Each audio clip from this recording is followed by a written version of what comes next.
Assalamualaikum warahmatullahi wabarakatuh. Innal hamdalillah nahmaduhu wa nasta'inuhu wa nastaghfiruh wa na'udzu billahi min syururi anfusina wa min sayyiati a'malina. May yahdihillahu fala mudhillalah wa may yudlil fala hadiyalah. Asyhadu an la ilaha illallah wahdahu la syarikalah wa asyhadu anna Muhammadan abduhu wa rasuluh. Qala Allah Ta'ala ba'da a'udzu billahi minasyaitonir rajim. Ya ayyuhalladzina amanu taqullaha haqqa tuqatih wa la tamutunna illa wa antum muslimun. Rabbishrah li sadri wa yassir li amri wahlul 'uqdatam min lisani yafqahu qawli. Amma ba'd. Alhamdulillah thumma alhamdulillah, biiznillah, dengan izin Allah Subhanahu wa taala kita dapat bertemu sekali lagi, alhamdulillah, dalam pertemuan kita untuk kita memperbincangkan ayat-ayat yang terdapat dalam Al-Quran.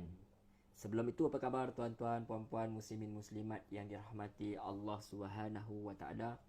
Semoga sentiasa berada dalam keadaan yang sihat sejahtera, semoga sentiasa berada dalam keadaan yang dirahmati Allah Subhanahu wa taala dan dilindungi oleh Allah Subhanahu wa taala hendaknya. Tayyib, alhamdulillah. Kita sangat bersyukur kepada Allah Subhanahu wa taala kerana dengan izin dia kita dapat terus istiqamah, kita dapat terus berterusan mempelajari ayat-ayat, melihat ayat-ayat yang terdapat dalam Al-Quran ni.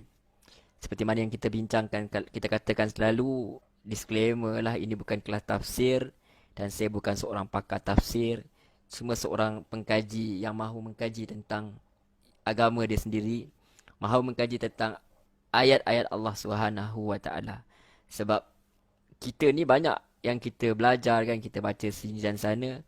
Jadi sangat malang lah kalau di samping kita belajar perkara-perkara yang lain, tiba-tiba kita abaikan kata-kata yang datang daripada Sang Pencipta itu sendiri. Sangat malang, sangat rugi. Sebab yang menjadikan kita itu Allah Subhanahu wa taala. Jadi rugi kalau kita tak tahu apa yang Allah nak sampai kat kita. Sebab kita ni hamba dia dan dia yang tahu apa yang terbaik buat kita. Jadi itu tujuan dia. Jadi kita berkongsi-kongsi lah sedikit sebanyak. Mana ada yang tersalah, kadang-kadang video-video yang lepas tuan jumpa perkara yang salah, mana yang salah tu tuan tinggalkan. Ikut mana yang betul sahaja, yang bertepatan dengan apa sebenarnya, maklumat yang betul sahaja yang perlu diikuti. Sebab kebenaran itu hanya yang datang daripada Allah Subhanahu wa taala. Mana yang tersilap tu semua datang daripada kelemahan saya sendiri.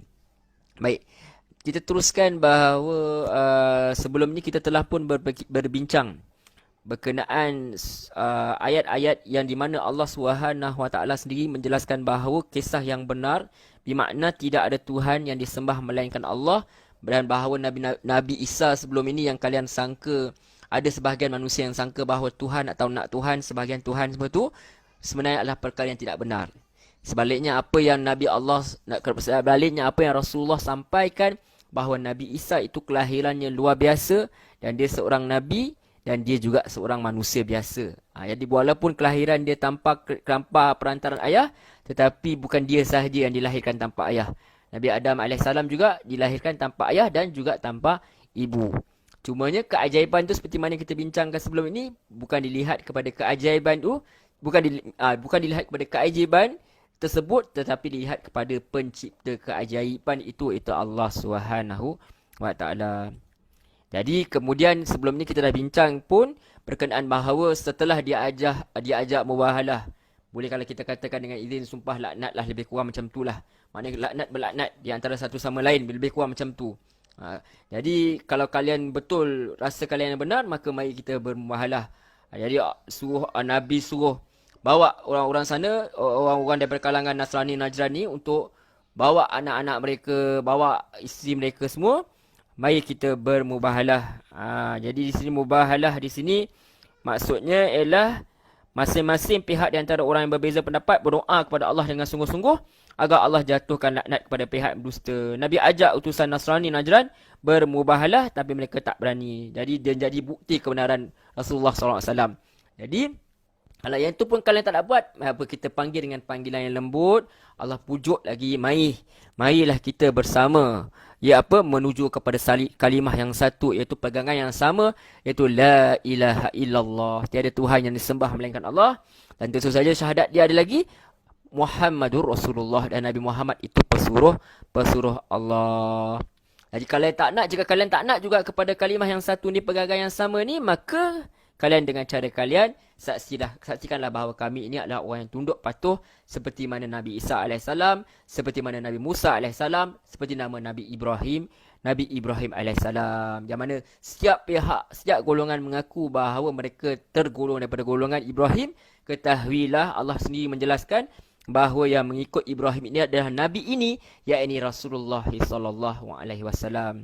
Bukan kalian yang telah menyelewengkan ajaran Allah Subhanahu wa ta'ala. Itu sedikit sebanyak yang telah kita bincangkan, dan juga Allah SWT memperingatkan kepada kita bahawa golongan-golongan ahli kitab ini, mereka sebenarnya menyesatkan, mereka sendiri sesat dan mereka ingin menyesatkan orang lain walaupun mereka mengetahui kebenaran. Kerana apa? Dasar sombong, dengki, hasad, dengki dan sebagainya. Perkara-perkara yang dan mereka mahu mereka ini dikenali sebagai alim ulama, dan mereka tak puas hati kalau ada orang lebih pandai daripada mereka ni. Jadi ni semua atas dasar hasad, dengki jugaan antara sebab dia.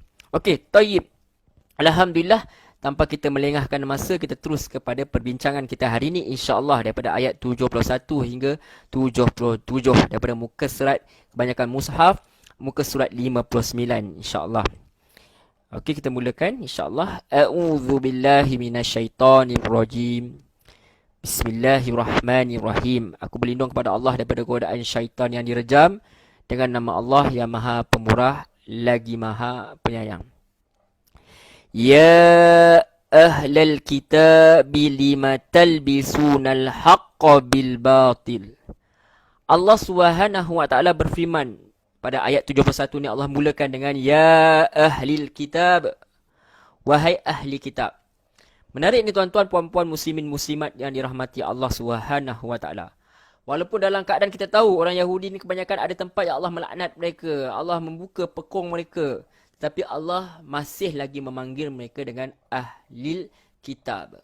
Bila kata ahli kitab ni, orang yang berilmu, orang yang ada buku, orang yang ada kitab Allah Subhanahu wa taala. Allah panggil mereka dengan golongan ulama. Mereka ni orang yang ada ilmu. Jadi Allah panggil mereka dengan gelaran tersebut. Lima talbisuna. Mengapa kamu campur adukkan al-haqqa, kebenaran, bil batil, dengan apa tu, suatu yang batil, suatu yang salah, suatu yang rosak, suatu yang tidak betul. Kenapa kalian? Sedangkan kalian itu orang yang berilmu. Jadi masih Allah address mereka dengan orang yang berilmu, dan ini juga sebagai peringatan kepada kita, bila kita ada ilmu, sepatutnya kita kena bergerak seperti mana yang kita telah belajar tu.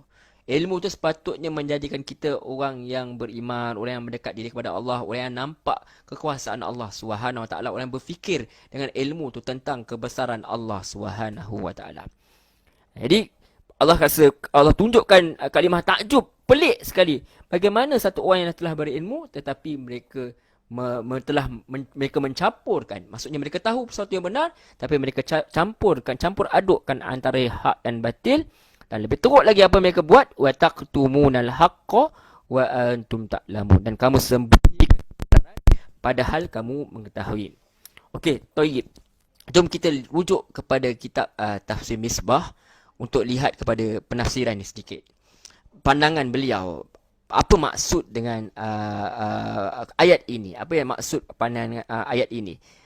Kita kena lihat sedikit daripada Tafsir Misbah. Apakah pandangan dia terhadap ayat ini oleh Pak M. Qurash Shihab, insya-Allah. Jadi beliau mengatakan bahawa, beliau cuba tafsirkan ayat ini. Beliau kata, pandangan beliau pertama, dia kata mencampur adukkan kebenaran dengan kebatilan. Dia kata anda bisa mendengar tentang propaganda, di mana anda pernah dengar pasal propaganda tak? Sebahagian isi dia benar, bahkan boleh jadi lebih banyak yang benar. Tetapi di celah kebenaran itu, kata penulis tafsir ni hafizahullah, dicampakkan pula kebohongan dalam bentuk yang sangat halus, hampir tak terasa kecuali oleh yang orang terasa, kecuali orang yang sangat teliti baru nampak benda ni. Inilah ditunjukkan oleh kalimat mencampurkannya hak dengannya batil. Kedua, apa yang kata oleh penulis tafsir ni, Pak Suhail Shihab ni, apa dia kata? Pak Quraisy Shihab dia kata adalah yang tunjuk oleh firman-Nya menyembunyikannya hak sedang kamu menyaksikan, bermakna menyembunyikan kebenaran dapat terjadi dengan mengingkarinya atau tidak menyampaikannya saat diperlukan. Kerana itu diamnya seseorang yang tahu tentang satu persoalan saat penjelasan menyangkut persoalan itu diperlukan merupakan salah satu bentuk menyembunyikan kebenaran. Dan kata penulis tafsir ni, kedua-dua perkara tersebut dilakukan oleh orang Yahudi. Yang pertama, mereka ubah sekian ayat daripada kitab Taurat memasuk ke dalamnya yang bukan firman Allah dan menyatakan bahawa itu adalah firman-Nya. Sedang yang kedua, mereka menyembunyikan sekian banyak ayat antara lain tentang kenabian Nabi Muhammad SAW. Jadi, ini kerja ahli kitab. Balik pada kisah ini, mengapa Nabi Allah kata, wahai ahli kitab, mengapa kamu campur adukkan kebenaran dengan kebatilan dan kamu menyembunyikan kebenaran padahal kamu mengetahuinya. Jadi kita, kalau boleh bila kita baca ni, kita nak minta Allah SWT jauhkan kita daripada ini. Ada masa dia suruh orang buat baik, tapi dalam tu dia selit-selit pula benda-benda yang jahat. Dia suruh pula orang buat jahat pula, benda yang melawan Nabi Muhammad SAW yang bertentangan. Kadang-kadang mungkin sebab dia suruh orang buat baik ni, sebab apa dia nak tunjuk supaya dia ni orang yang alim, orang yang beriman, orang yang benar-benar, orang yang tunjuk orang buat benda baik. Tapi at the end of the day, dia sebenarnya dia sendiri tak ikut kebenaran tersebut. Ini semua orang kata berpura-pura sahaja supaya orang dapat sanjungan. Tapi dalam masa yang sama, bila orang dah terpengaruh dengan kebaikan dia, terpengaruh dengan ni, dia mula sampaikan propaganda-propagandanya, menyebabkan manusia percaya. Baik. Wallahu a'lam. Kita terus kepada ayat 92. Wa qala ta'ifatum min ahlil kitabi aminu billadhi unzila 'alal ladzina amanu wajhan nahar. Dan telah berkata segolongan Yahudi min ahlil kitabi, ahli kitab, daripada kalangan ahli kitab, yang ini Yahudi sama mereka ni. Ahli kitab ni orang berilmu lah di kalangan orang Yahudi. Aminu, berimanlah kamu billadhi unzila 'alal ladzina amanu, kepada Al-Quran yang ini turunkan kepada orang-orang yang mereka beriman. Wajhan nahar, pada permulaan siang. Wakfuru akhirahu la'allahum yarji'un, dan ingkarilah kamu pada akhir siangnya supaya mereka kembali. Okey, tayyib, tuan-tuan, puan-puan, muslimin, muslimat yang dirahmati Allah Subhanahu wa taala. Jadi kita tahu bahawa sebelum kedatangan Nabi Muhammad SAW itu sendiri, ahli kitab ni sering menjadi rujukan orang-orang Arab di Madinah ni, sebab mereka lihat kepada orang-orang Arab ini ada orang-orang Arab ni lihat, orang-orang Arab Madinah ni lihat kepada orang-orang Yahudi ni, mereka ada orang yang berilmu. So mereka pandang tinggilah kepada ahli kitab ni. Jadi apa yang berlaku ialah, maksudnya memang ada perhubungan sosial lah di antara orang Arab dan orang Yahudi ni. Jadi selalunya ahli kitab ni memang sebelum kedatangan Rasulullah SAW, mereka ni menjadi rujukan. Jadi apabila Rasulullah sampai, Rasulullah ni kira jadi macam mereka punya rival lah, mereka punya pesaing. Jadi menyebabkan mereka hilang sokongan lah, boleh kita kata macam tu. Maka dia dengki kepada Rasulullah SAW. Dia tak nak ikut apa Rasulullah bawa, dan populariti hilang pula. Itu satu hal. Sebenarnya kalau elok dia ikut Rasulullah SAW, sedangkan dia berilmu, tapi dia tak mau sebab atas hasad dengki. Maka apa mereka buat ialah, setelah mereka tahu bahawa adanya beberapa orang, ada beberapa golongan daripada orang-orang Yahudi ni, mereka suka juga berkawan dengan orang-orang Islam ni. Sebab tu kita tengok dalam ayat sebelum ni kan, kalau tak silap kan, ada dalam ayat sebelum ni, mereka tanya, adakah kamu nak bahawa sampai bila kamu bergaul dengan orang Islam ni, sampai tiba-tiba kamu terkeluar tentang cerita-cerita sebenar dalam kitab tu, menjebak dia jadi hujah pula ke atas kamu. Maksudnya mereka takut kalau tiba-tiba terkeluar cerita yang benar pula. Jadi apa yang mereka buat? Mereka cakap kepada orang-orang golongan-golongan Yahudi ni, yang kata kita boleh katakan golongan yang bukan yang berilmu sangat. Mereka ni orang biasa. Jadi apa dia suruh? Dia kata, perlihatlah kepada umat Islam tu seolah-olah kamu beriman kepada apa yang turunkan kepada orang-orang yang beriman. yakni beriman kepada Al-Quran yang diturunkan melalui Nabi Muhammad SAW, perlihatkan keimanan kalian kepada mereka pada permulaan siang dan ingkarilah ia keimanan dan kebenaran Al-Quran pada akhirnya, yakni pada hari petang, supaya mereka kembali kepada kekufuran. Apa yang perlu kalian buat ialah kalian perlihatkan kepada umat Islam beriman. Tunjuk kepada mereka ni kalian beriman, kemudian apabila dah sampai petang tu, kalian keluar daripada Islam. Jadi apa yang mereka rancangkan dan mereka hantar lelaki-lelaki mereka ni, orang-orang mereka ni, yang berkawan dengan orang Islam ni, dan sebelum mereka ni betul-betul berkawan betul-betul, dia letak misi lah. Misi dia, korang ni semua olok-olok je tau. Bukan pergi betul-betul, kau olok-olok je. Bila kau dah olok-olok, dah siap masuk Islam semua, lepas tu akhir nanti kau keluar daripada Islam. Supaya apa? Supaya mereka orang-orang yang ada, yang masih lemah iman ni, kalau ada, mereka akan terfikir, kenapa keluar tiba-tiba? Nanti kau mau explain aku keluar ni sebab ini, sebab ini. Sebab aku dapat pastikan bahawa dengan kita aku tak cakap macam ni pun. Sebenarnya orang yang bawa ni Nabi Pasal dan sebagainya. Dan dengan harapan ada orang yang terpedaya. Itu dia. Sebab mereka orang berilmu. Biasanya orang berilmu didengari kata-kata dia. Jadi itu sebenarnya cara apa yang mereka nak buat. Tuan-tuan, puan-puan, muslimin-muslimat yang dirahmati Allah SWT, kita lihat kepada ayat yang ke-73 pula. Jadi ayat 73 ni Allah SWT lanjutkan berkenaan apa plan yang ada pada orang-orang Yahudi ni tadi. Apa orang Yahudi yang berkawan dengan orang Islam ni, yang dihantar kepada untuk menyesatkan orang Islam ni. Ada yang antara mereka ni memang berkawan dengan orang Islam ni, mungkin mereka terpengaruh, mereka mungkin ada rasa pun untuk pergi kepada agama tu, wallahu alam. Tetapi kita tahu bahawa ahli kitab ni manipulasilah orang-orang yang jumpa kepada orang Islam ni, supaya jangan pula nanti mereka pula jadi Islam pula kan. Jadi apa mereka kata ayat 73 ni, wala tu'minu illa liman tabi'a dinakum.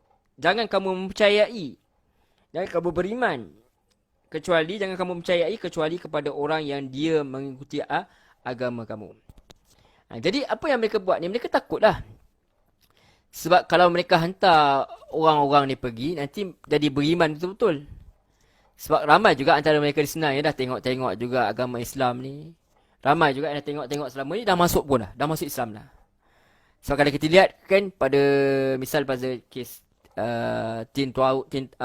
September 11 kan, apa jadi bila berlaku pengeboman dekat Tin Tower kat mereka tu, mereka tuduh sebagai orang Islam buat kan.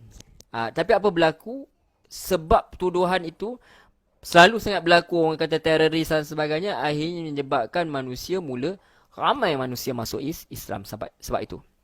Ramai manusia masuk Islam, tergerak hati untuk masuk Islam. Bahkan mula-mula mereka tergerak hati nak tahu tentang Islam ni. Jadi bila mereka kaji, akhirnya mereka masuk Islam. So rancangan jahat orang-orang kafir ni nak burukkan Islam, makan diri. Bukan orang takut kepada Islam, tapi orang makin nak tahu pasal Islam.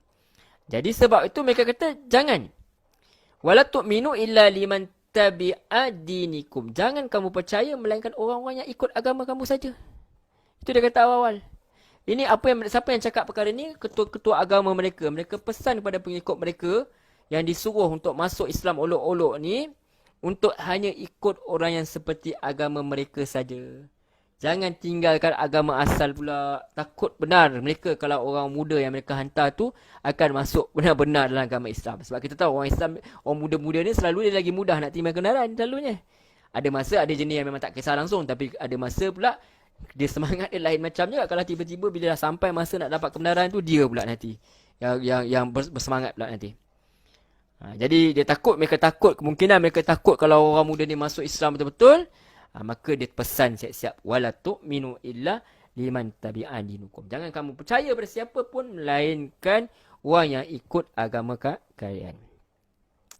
Kemudian Allah suruh Nabi SAW jawab kepada mereka ni. Ni dia. Perkataan ini diceritakan niat strategi ini dijalankan dalam keadaan Rasulullah tak tahu. Tetapi yang bestnya Allah bagi tahu kat Rasulullah baca, semua orang dengar.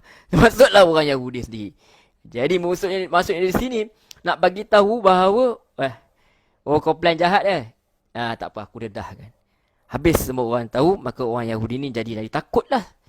Terkejutlah mereka sebab apa? Sebab plan mereka tak berjaya. Sebab apa? Allah dah bagi tahu awal-awal kepada umat Islam ni supaya berhati-hati. Bahkan Allah terus suruh Nabi balas. Suruh Nabi balas kepada mereka, kul, katakanlah. Innal huda hudallah. Katakanlah sesungguhnya petunjuk Allah. Petunjuk itu adalah petunjuk datang Allah. Itu pandangan mengatakan bahawa dalam ayat 73 ni berlaku seolah-olah berlaku macam mereka orang-orang Yahudi ni cakap di tempat lain, Allah suruh Nabi jawab.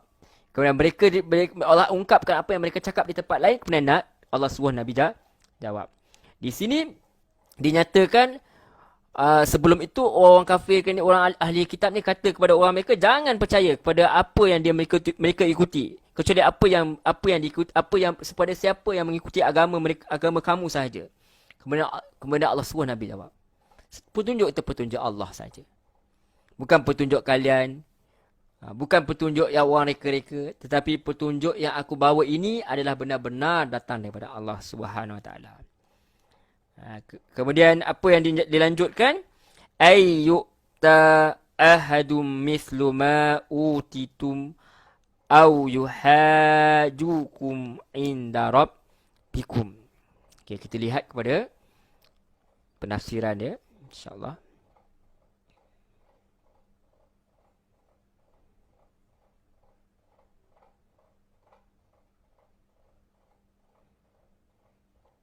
Jadi apa yang dikatakan sini ialah ada perkataan yang boleh kita tambahkan bahawa untuk jelaskan ayat ini, ayyuta bahawa akan diberi pada seseorang seperti apa yang telah diberikan kepada kamu, atau mereka mengalahkan atau hujah kamu di hadapan kamu. Jadi Allah rakamkan lagi apa orang-orang Yahudi ni kata, orang-orang ahli kitab ni kata, janganlah kamu sangka, janganlah kamu percaya bahawa seseorang akan diberikan seperti apa yang diberikan kepada kamu. Yakni jangan kamu percaya bahawa ada Nabi selain daripada Bani Israel yang akan terima wahyu ni. Cukuplah kamu percaya Musa tu.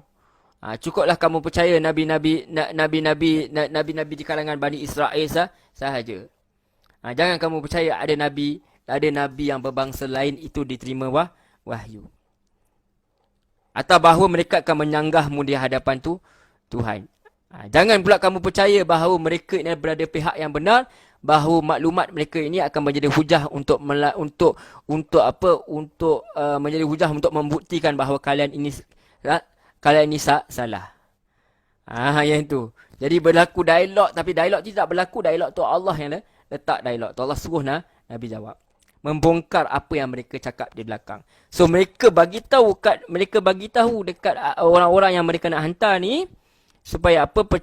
Jangan percaya kepada yang lain, melainkan apa yang telah orang yang seagama kamu, yang masa apa yang kami dah ajar. Tak kalian jumpa kepada sini kalian yang lain yang memang beramal dengan agama Yahudi ni, kamu ikut yang tu je. Kamu jangan ikut yang lain. Allah suruh terus Nabi jawab, petunjuk Allah. Maksudnya apa yang Nabi kalian bawa tu, apa yang aku bawa ni sama, yang itu yang kalian kena ikut sebenarnya. Kemudian lanjutkan lagi, jangan kamu percaya ayat ni, jangan kamu percaya bahawa ada orang lain yang akan terima wahyu. Maknanya jangan kamu percaya Rasulullah tu terima wahyu macam Nabi Musa AS. Jangan kamu percaya perkara tersebut. Dan jangan kamu percaya bahawa mereka ni akan mengalahkan hujah kalian di akhirat kelak. Jangan kamu percaya.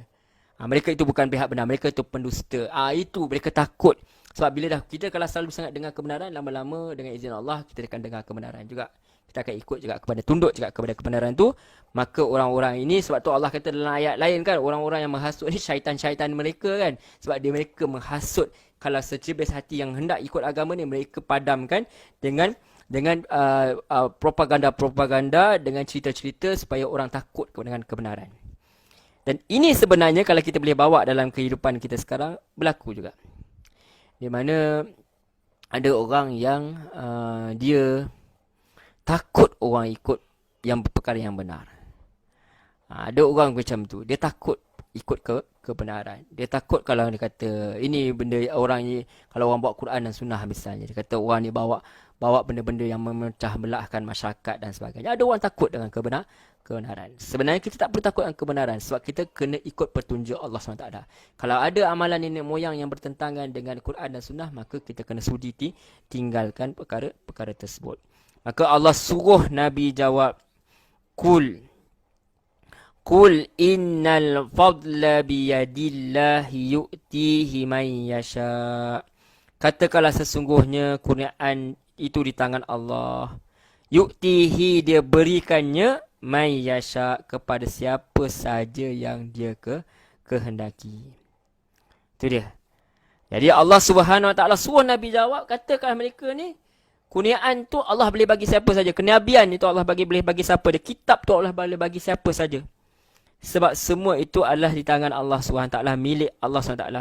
Dan Allah boleh bagi kepada siapa saja yang dia kehendaki. Ilmu yang Nabi kamu miliki itu adalah datang daripada Allah. Begitu juga Allah boleh bagi ilmu yang sama itu kepada Nabi-Nabi dalam bangsa lain pun. Sedangkan Nabi-Nabi kalian sendiri pun tidak ada rasa dengki kepada Nabi-Nabi yang lain. Nabi Isa sendiri tak dengki kepada Nabi yang akan datang. Nabi Musa sendiri tidak dengki kepada Nabi yang akan datang. Bahkan para Nabi ini pun berjanji pun, kalau kita lihat dalam Quran pun cerita pun, kalau ada Nabi selepas itu, mereka sendiri akan ikut Nabi itu. Kita tahu kan, sebab Nabi yang terkemudian itu akan bawa satu benda yang menyempurnakan ajaran-ajaran terdahulu. Para Nabi tidak ada rasa perasaan, rasa dengki pun. Semua Nabi-Nabi itu adalah saling menghormati. Lihat pada Nabi sendiri pun, macam dia cerita pasal Nabi Yunus pun, dia kata tak lebih pun aku daripada Yunus bin Matta. Dia kata macam tu. Semua para Nabi itu adalah orang yang menyaksikan di antara satu sama lain. Mereka datang dalam kesatuan yang sama, iaitu tauhid yang sama, itu la ilaha illallah. Mengapa kalian pula pengikut-pengikut pula yang lebih-lebih pula daripada para Nabi ini? Mengapa kalian tak ikut petunjuk Nabi kalian? Sebab tu Allah kata, Allah suruh Nabi kata, sesungguhnya kurniaan itu di tangan Allah, dia bagi siapa yang dia kehendaki. Wallahu wasi'un alim. Dan Allah tu maha luas kurnianya dan maha mengetahui. Itu yang Allah bagi tahu kepada Nabi supaya suruh jawab apa dialog yang mereka lakukan dalam keadaan tersembunyi. Sebab tu Allah bagi tahu kat sini, Allah tu ilmu Allah tu luas. Allah maha luas, dia maha mengetahui. Termasuk apa yang Allah tahu, ya Allah tahu niat jahat kalian untuk mengucap-kacirkan orang Islam ni, memecah belahkan umat Islam ni.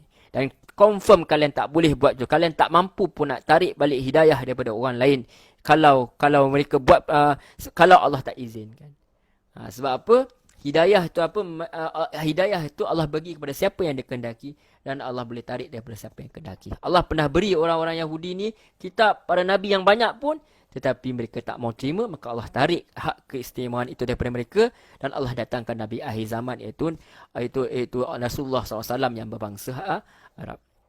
Dan Islam sampai tersebar luas sampai sekarang pun, tak kira bangsa pun masih baca Al-Quran pun dalam bahasa asal, itu bahasa Arab. Jadi Allah bagi kurniaan kepada siapa yang membawa agama Islam ni dengan ikhlas, Allah bagi. Sebab kita lihat pengikut-pengikut Rasulullah SAW, alhamdulillah para sahabat semua membawa agama ni sampailah ke sekarang. Sanggup berkorban apa saja untuk Allah dan Rasul dia. Jadi kalian nak keluarkan mereka dari Islam, kalian tak mampu. Iblis dia pun kata tipu daya dia takkan berjaya kepada orang-orang yang mukhlisin, orang-orang yang ikhlas atas agamanya. Baik.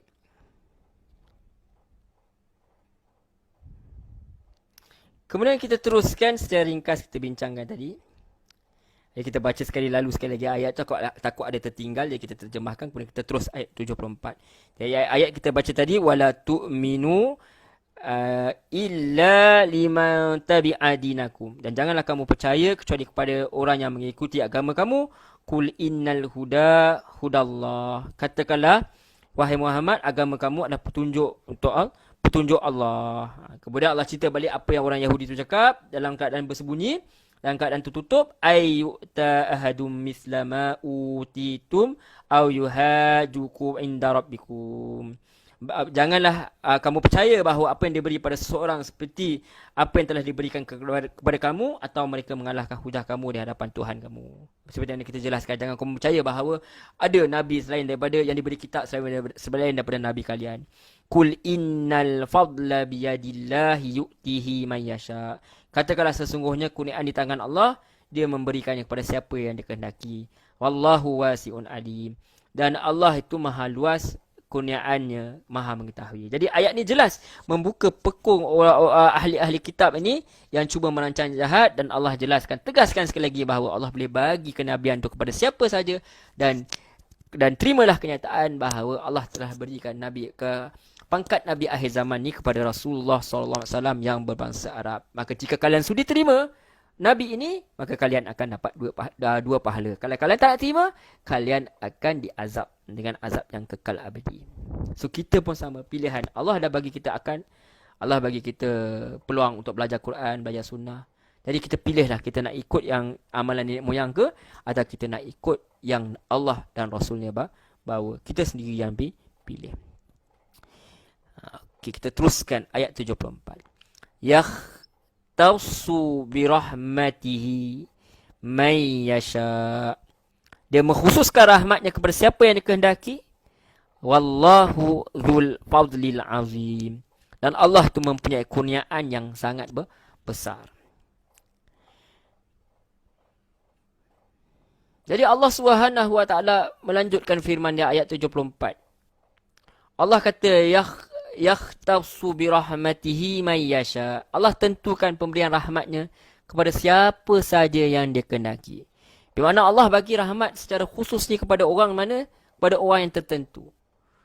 Pilihan siapa yang dapat itu, pilihan tersebut adalah pilihan Allah sendiri. Allah tentukan. Dan kita ini tak ada pilihan untuk mempertikaikan keputusan Allah SWT. Apabila Allah memilih Nabi akhir zaman ini adalah Rasulullah SAW, seorang yang berbangsa Arab, kita terima. Walaupun kita ni, macam saya ni, orang Melayu. Ada orang Cina, ada orang India. Kita tetap terima. Ada orang putih, kan? Ada orang Inggeris, ada orang Belanda semua. Kalau dia tiba-tiba dia pergi belajar, dia kena lihat pasal Islam ni, dia kena terima. Sebab dia kena terima hakikat bahawa orang yang bawa ni adalah orang Arab. Dia tak boleh kata aku tak suka kau orang Arab, jadi aku tak nak masuk Islam. Dia tak boleh buat macam tu. Seperti mana kita katakan, dilihat sebelum ini, dilihat suatu perkara itu, dilihat sesuatu itu dengan apa yang dibicarakan, kebenaran. Bukan dilihat kepada siapa yang menuturkan. Jadi apabila dari Allah jelaskan, maka Allah berhak nak pilih siapa pun. Sebelum ni Allah pilih ramai daripada kalangan Bani Israel. Sekarang akhir zaman ni Allah pilih Nabi daripada bangsa Arab. Maka kalian tak berhak untuk pertikai pun. Sebab orang ahli kitab mereka pertikai kan. Dan Allah boleh bagi rahmat kepada siapa yang Allah nak. Itu kita kena faham perkara tersebut. Baik. Dan ini juga menunjukkan bahawa kita faham bahawa kalau kita masuk syurga pun bukan sebab amalan kita. Kita masuk syurga pun sebab dengan rahmat Allah SWT. Allah yang perkenan untuk terima amalan kita. Allah yang perkenan untuk memberi kita syurga dia. Itu dia. Maknanya kita buat amalan ni bukan sebagai kata confirm masuk syurga, tak. Tetapi kita buat amalan sampai Allah sayang kat kita, menyebabkan kita dapat masuk syurga Allah dengan rahmat dia. Kemudian Allah kata wallahu dzul fadlil azim. Dan ingatlah Allah punya limpah kurnia yang besar. Allah tu banyak limpah kurnia, dia boleh beri pada siapa yang dia kehendaki. Dan dia tu kehendak dan kurniaan itu milik Allah Subhanahu Wa Taala. Walaupun pangkat kenabian diberikan kepada Bani Ismail, tetapi Nabi Muhammad bukanlah untuk Bani Ismail saja. Itu limpah kurniaan Allah yang besar. Menariknya, walaupun Nabi akhir zaman ni berbangsa Arab daripada Bani Ismail, tetapi bukan bermaksud Islam ni hanya untuk Bani Ismail. Tak. Dia terbuka luas kepada siapa sahaja yang sudi menerima kasih sayang Allah SWT ni. Asalkan mereka mahu terima ajaran dari Nabi Muhammad. Kalian Yahudi, kalian Nasrani, nak masuk Islam, tafadhal. Silakan. Masuk. ikut kembali kepada agama Allah SWT. Bahkan dalam ayat Quran berkata bahawa ahli kitab ni, orang daripada Yahudi Nasrani ni, mereka dah ada kitab sebelum ni. Kalau mereka masuk Islam, mereka dapat dua pahala. Tapi ujian ni adalah kalian kena terima Muhammad SAW. Sekarang masalah sekarang bukan dia orang tak nak terima Islam tu. Masalahnya dia tak boleh terima kepada yang membawa tu. Itu masalah. Itu ujian yang tak berjaya dilepasi oleh iblis. Maka dia bawa lah orang, dia hasut orang-orang manusia ni supaya jadi macam dia. Hasad, dengki, rasa tak boleh terima orang lebih daripada kita, menyebabkan kita jauh daripada kebenaran. Hati-hati. Kadang-kadang kita lihat kepada asatizah tu, misal kita kata, aku tak nak terima lah. Bukan sebab apa yang dia cakap awak tu salah. Dia bawa benda tu betul, tapi kita dengki kat dia. Jadi kita tak nak terima. Kadang yang bawa kepada kita tu orang lagi rendah daripada mungkin pangkat anak saudara kita ke pangkat anak yang kita, jadi kita tak nak terima, kita dengki, kita sombong. Menyebabkan kita tak nak ikut kebenaran. Sedangkan Allah bagi limpah kurnia tu besar pada siapa sahaja. Kalau kita terima dia, kita pun dapat tempias orang kata keimanan tu, kita dapat tempias ilmu tu, kita ikut ilmu dia ajar, kita pun boleh mulia seperti dia. Itu dia, kalau kita fikir secara positif, kita fikir secara sangka baik kepada Allah SWT, kita boleh ambil manfaat. Sebab tu ada doa supaya kita jangan dengki kepada orang-orang yang beriman yang terdahulu. Jangan berdengki kepada orang-orang beriman. Supaya apa, kita ada rasa saling kasih sayang, supaya kita boleh dapat manfaat di antara satu sama lain, sama-sama hendak menuju ke syurga Allah SWT. Teruskan ayat 75. Sebentar tuan-tuan, puan-puan, minta maaf.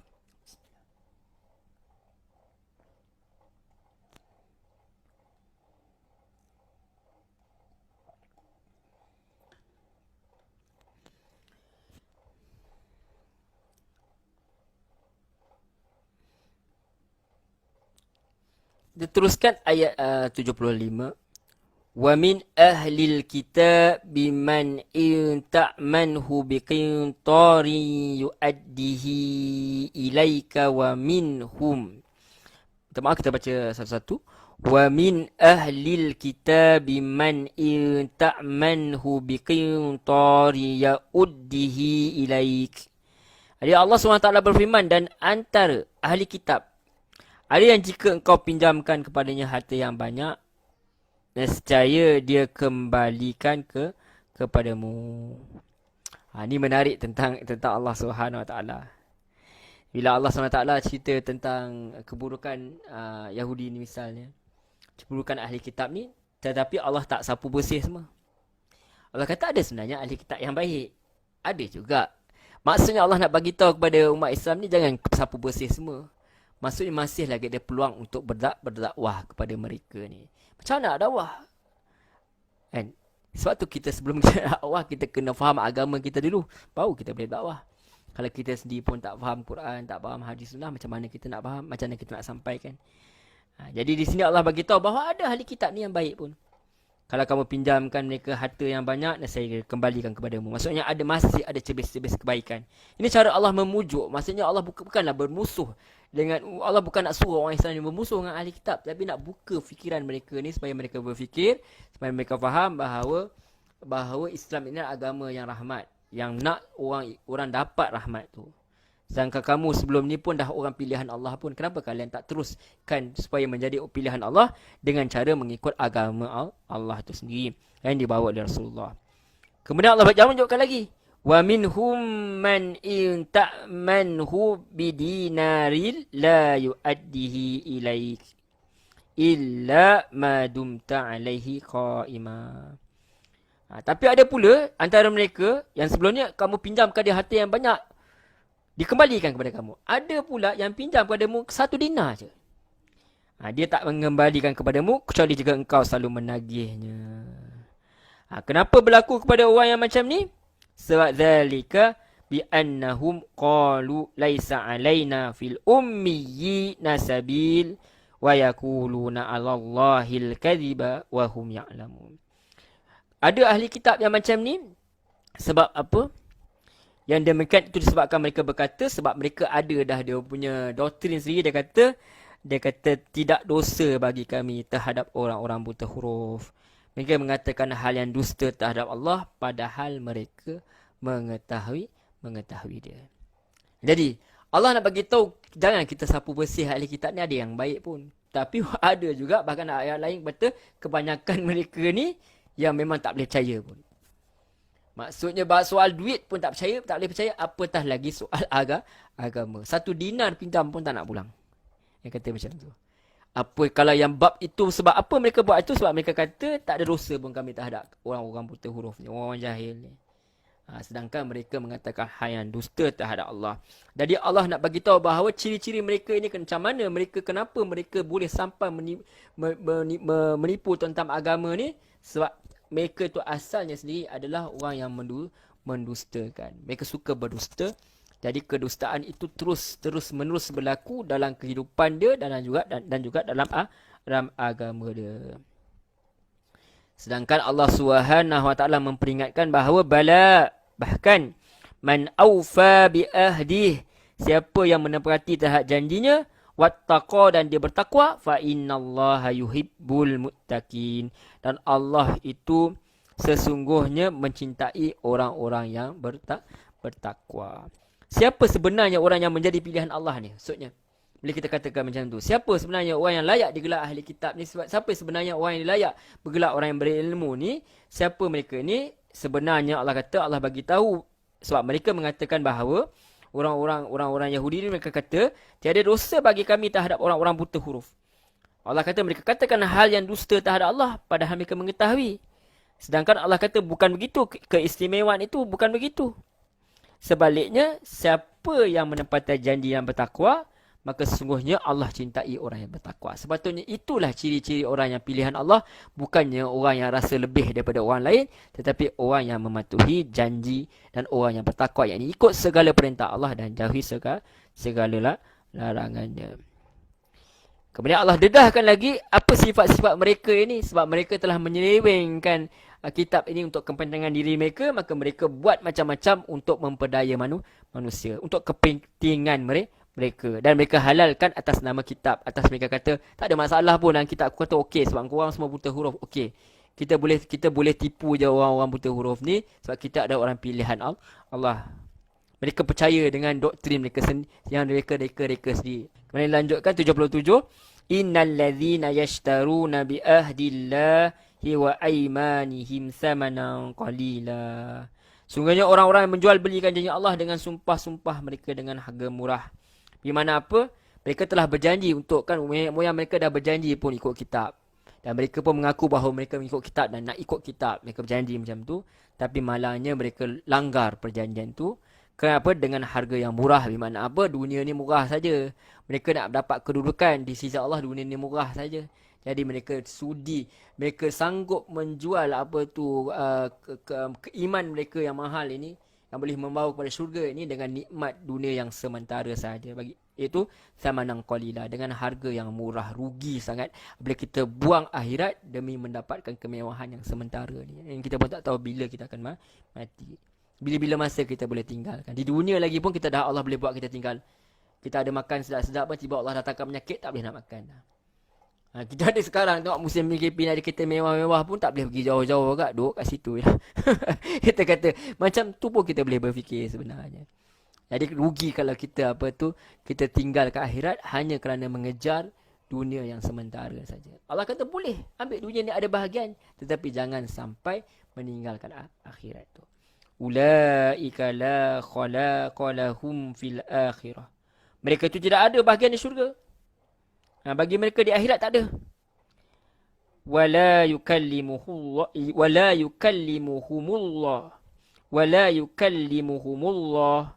dan Allah tidak akan berbicara kepada mereka. Wala yanzuru, dan Allah tak mau lihat ilaihim, kepada mereka. Yaumal qiyamah, pada hari akhirat. Wala yuzakkihim, dan Allah tak akan sucikan mereka daripada dosa-dosa mereka. Mereka telah menyeleweng kitab, mereka cuba memperdaya umat Islam, mereka memungkiri janji, macam-macam lagi mereka buat. Walahum azabun alim, dan bagi mereka sisaan yang sangat pedih.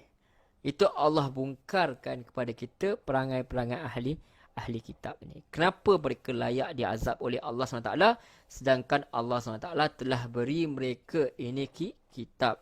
Sepatutnya mereka terima kitab. Bukan sekadar terima, tapi mengamalkan.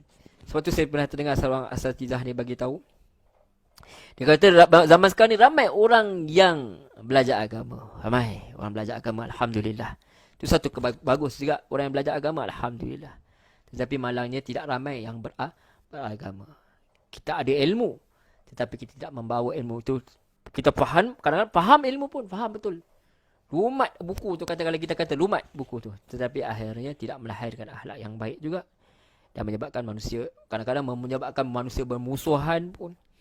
Kadang-kadang hanya ambil agama tu bila kena dengan dia ambil. Bila tidak, dia tak ambil. Itu kita takut jangan kita jadi macam tu. Kadang-kadang ada yang guna agama tu pun dengan mendatangkan pemikiran-pemikiran yang lari daripada maksud sebenar ayat-ayat Quran. Mengelirukan manusia, menyebabkan manusia jauh daripada Islam. Jadi kita harap sangat kita tak lihat pada orang lain, kita lihat pada diri kita sendiri, muhasabah diri, supaya kita tidak jadi seperti mana ahli kitab ni, di mana mereka berilmu, mereka ada agama, mereka ada kitab, tetapi mereka tak mau terima, dan mereka mengubah kitab mereka sendiri, dan mereka tak mau mendengar nasihat daripada orang lain supaya kembali kepada jalan yang benar. Mudah-mudahan Allah SWT menjadikan kita dengan ilmu yang kita belajar ni, biarlah ilmu itu ilmu bermanfaat dan membawa kita kepada kebaikan di dunia dan kebaikan di akhirat. Sebab jangan kita khawatir kita dah belajar pasal agama ni, tapi kita mungkiri janji. Bila kita baca Quran, maksudnya kita dah berjanjilah untuk ikut segala Quran. Kita belajar sunnah, kita dah janji untuk ikut hadis Nabi SAW. Tapi kalau kita masih lagi kita buang ilmu kita ni untuk mencapai habuan dunia, kita takut nanti Allah tak nak tegur kita. Tak nak cakap dengan kita, tak nak tengok pun kita ke akhir kiamat.